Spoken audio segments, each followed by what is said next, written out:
Wells Fargo. Did you really? Yeah. And then in the banking world for a while too, huh? And I mean that's my role here too, is the finance side. Yeah, so yeah. My job sort of, even though it changed to a specific company, it stayed somewhat the same. Oh, really? It's in my field of work. Oh, interesting. But, So did you get involved with the trading side of things too at Wells Fargo? No. What type of banking were you doing? No, it was business banking. Okay, gotcha. Yeah. I worked at Washington was Mutual for pretty about easy. 3 years. Oh, really? Yeah. I was in the finance, corporate finance there. Okay. So that was a pretty easy fit then to come over here. Yeah, to come over here. Yeah. It's very similar to what I did, except for now I just focus on one specific company. Yeah, and make sure that specialty. their finances stay in good order.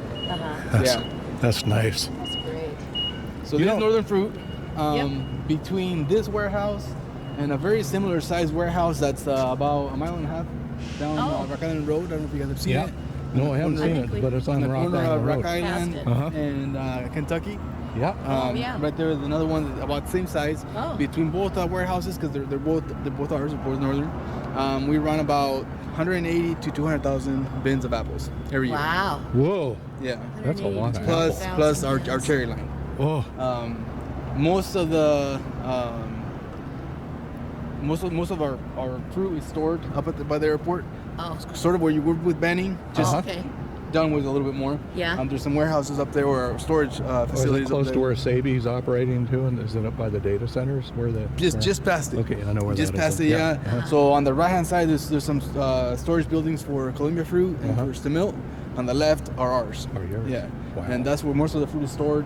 Most of the fruit that you were looking at for banning goes there. We'll store it there. Depending on how good the fruit is, how the quality is, and how long of legs it has, we'll store it in different rooms, depending if we're going to store it for 3 months, 4 months, 5 months, up to a year.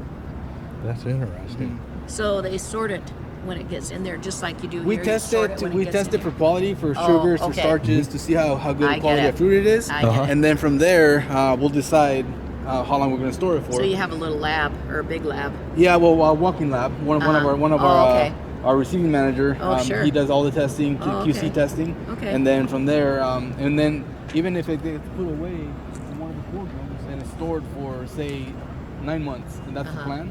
Every month we test it to make sure that it's still holding up. It's still. Yeah. And if it shows sign that it's turning or that it's not holding up like we thought it would, we pull it out and we pack it and we get it on the market. Get it on the market. Yeah.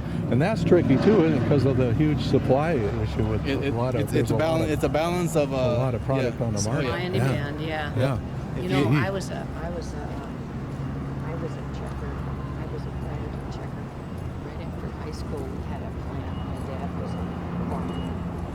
They had a group that went together and they did peas. So I had to test the peas. Yeah. But I had to taste them. They were very, very primitive. Yeah. Yeah. Her dad took over a dairy farm from his parents, and then her brother Mike ended up with the farm. They had about 1,000 cows when they finally got rid of the cows. Oh wow, that's about a year and a half ago. Yeah. It's a good operation. Yeah, they had to go big over there, and it was too small, so to make the numbers work. So testing has come a long ways. Yeah, for sure. There's actual parameters that we have to stick to as far as how much sugar, how much charge, and all that. Yeah, specificity. Yeah.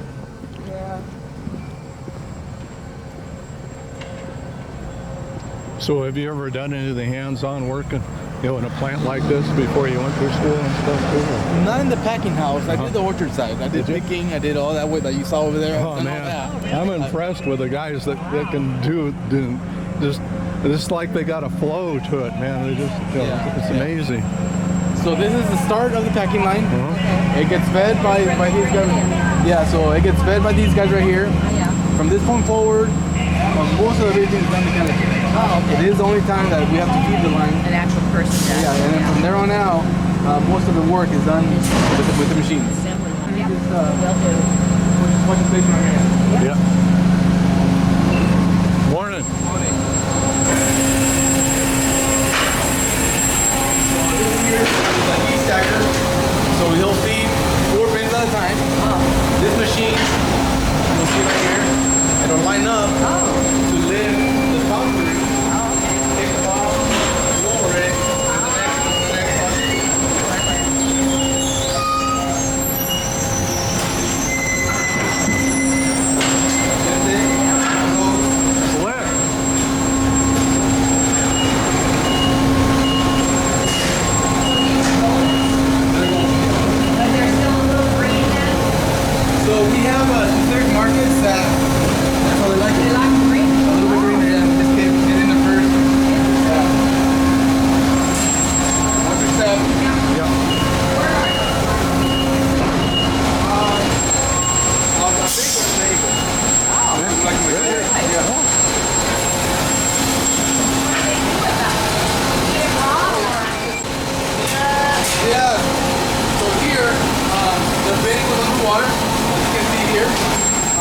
apples float. So instead of having to dump them, you put the lid on the water, the apples float, and they start to turn down the line. You hear that, Jerry? Yeah. It floats.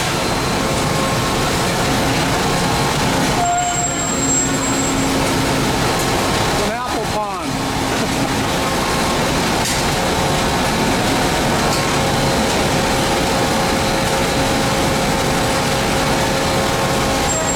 Go back up that way. That's interesting, huh? We got a wash there. Yeah. We'll continue right where we took off over there, but Oh, okay. I get it. Come in from a different angle. Watch out, Teresa.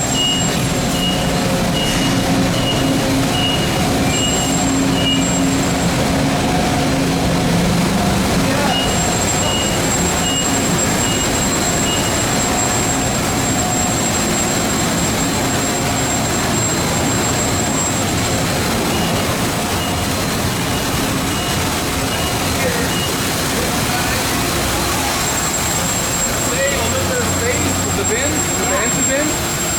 That right there is called a nester. So it takes 3 bins and put them one in the center and 2 on the outside and nest them so it saves space on how many bins or how much space we need to store it. Take a look at that. About automation, man. Jeez. So you have a team that has to keep this all running. Oh yeah. We have mechanics on board that are always watching it just to make sure that it runs smooth. Right there, put 2 on each other, 1 on the inside, and it just saves space for storage on the I'm doing that other with my bin. moving boxes. Yeah, exactly. Same thing. Same thing. Yeah. Well, here is the beginning process of cleaning the apples, getting Get the leaves come out. all the leaves come out, Debris and get the stuff. debris on them.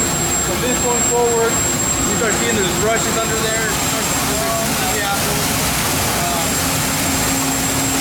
Then we go through a few different cycles here of washing with different chemicals that we use to wash, and just to have the apple ready to be going into the box. Yeah. Amazing. So you're seeing them all from, what is it supposed to be like? Any kind of antiseptic or something like that, or? There's very chemicals that we Plain old use, dirt. and mostly dirt, mostly the dust from the wood dirt and stuff like that, Yeah. Just getting the cleaning brush, you can see the brushes on the bottom. Almost like going through a car wash. Yeah. An apple wash. Apple wash. Yeah, they're pretty clean already. Oh yeah. What happens to the leaves in here? Do they go on through and then they're on their own? Eventually, they'll get taken care of down